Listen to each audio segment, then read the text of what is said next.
Once you're making 200K or more, you unlock a whole world of possibilities. This is a step-by-step guide to turn your high income into generational wealth. But why would you listen to me? I'm Nate. I'm one of Investopedia's top 10 most influential advisors, and I got that award for doing exactly what I'm doing right now, helping Henrys, high earners not rich yet, make financial freedom inevitable. First, these are 5 accounts every Henry needs, plus one bonus that you might qualify for. We're going to start really simple and get more complicated as we go. Let me know in the comments where you ended up on the list. Number 1 is a checking account, the most misused account of every single financial account available. I swear, even the most advanced people that I work with still don't know how to use their checking account. Your checking account should only be used for monthly bills. These are things that are going to cost money within the next 30 days. Any extra money that you leave in your checking account is wasted because it's not earning any interest, it's not working for you. Number 2 is a high yield savings account. This is where all emergency funds should go. Most HYSAs are paying over 4%, so 400% higher than a traditional savings account. But most people say, oh, well, my money's not in my checking, it's in my savings, not realizing how much money they're missing out on. Once you have enough sitting in the high yield savings account, and we will calculate enough later in the video, then we can start to talk about retirement. Number 3 is an individual retirement account or an IRA. When you make more than 200 grand, you can no longer qualify for a Roth IRA, even though this is one of the most effective retirement mechanisms. So there are a couple of different ways to do it. You can either do a backdoor Roth IRA, which is where you take a traditional IRA, contribute to it after tax, and then roll the money over into a Roth IRA. When we're talking about saving an extra 7 grand a year, the juice isn't always worth the squeeze. So sometimes it's worth it to look at either extra Roth contributions to your 401k, or if your company allows it, the mega backdoor Roth IRA. Regardless whether we're talking about number 3, which is an IRA, or we're talking about number 4, which is a 401k, the idea is to get your money growing tax-free. Whether it goes in tax-free or it comes out tax-free, that really depends on where someone is within their financial picture.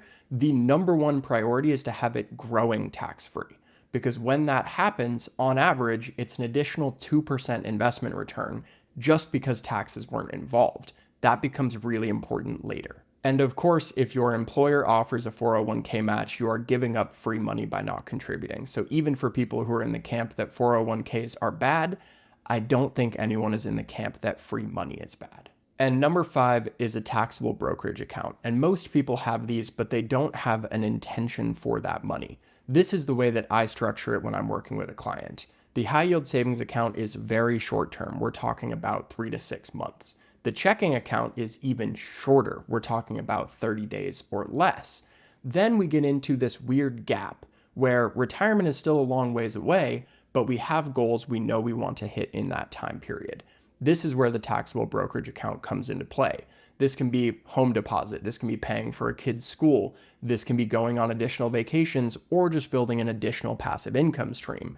The taxable brokerage account is the most versatile investment vehicle, so making sure to have one and to contribute to it consistently is absolutely essential. Now, the bonus account is my favorite investment account ever, and most people don't understand how much of a sleeper retirement tool it is. We're talking, of course, about the health savings account or the HSA. The HSA has triple tax benefits. This means the money goes in tax-free, it grows tax-free, and then it comes out tax-free as long as you're using it for qualifying medical expenses, which sounds like a really fancy word, but sunscreen, contact lenses, all sorts of common purchases every single day are HSA eligible. Not to mention all of the $315,000 you're going to have to pay for healthcare in retirement. Now that we know where money should go, we can talk about how much money should go in each bucket. A really common misconception is that you need to replace all of your income in retirement, which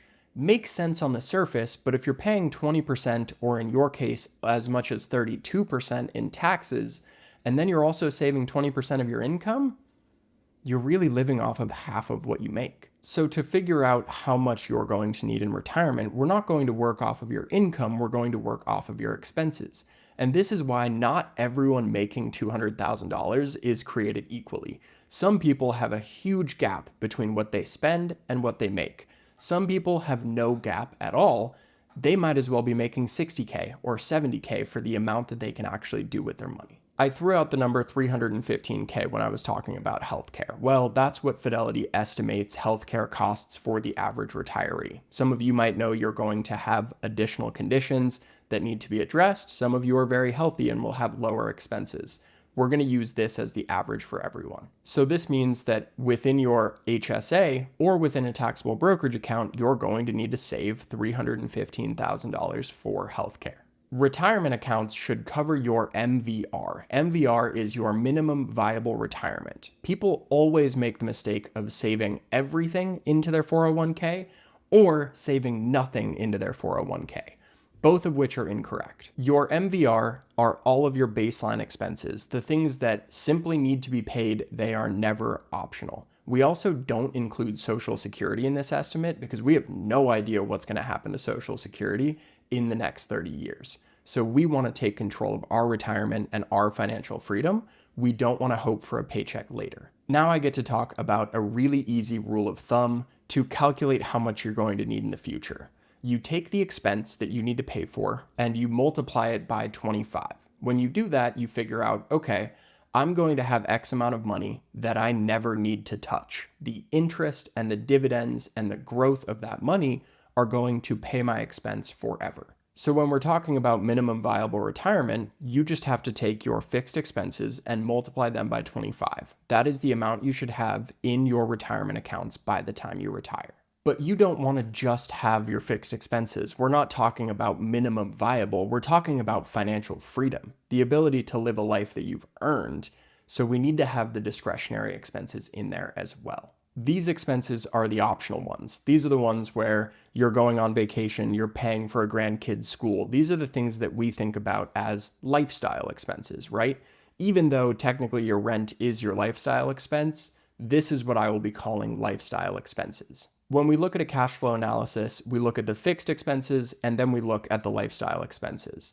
The lifestyle expenses are a taxable brokerage account job. This is money that we want to have a lifestyle with now, and we want to have a lifestyle with it later.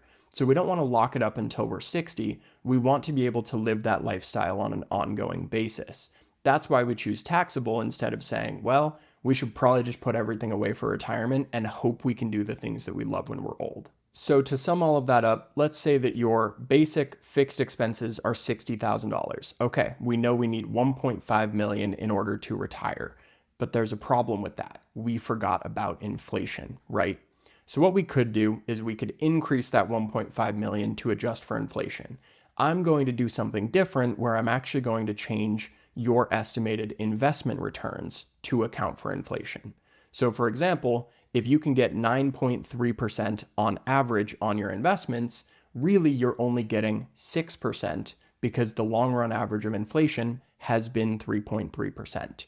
So I will be talking about 1.5 million, even if it feels like a small number. Because we are adjusting the investment returns, it is that much harder to get there. And then we have your discretionary expenses, which let's say they're $20,000 a year. Well, okay, now you need $500,000 when you retire. So 1.5 plus 500K is 2 million. Let's add on the 315K for healthcare to get to 2.315 million. That's what we're shooting for.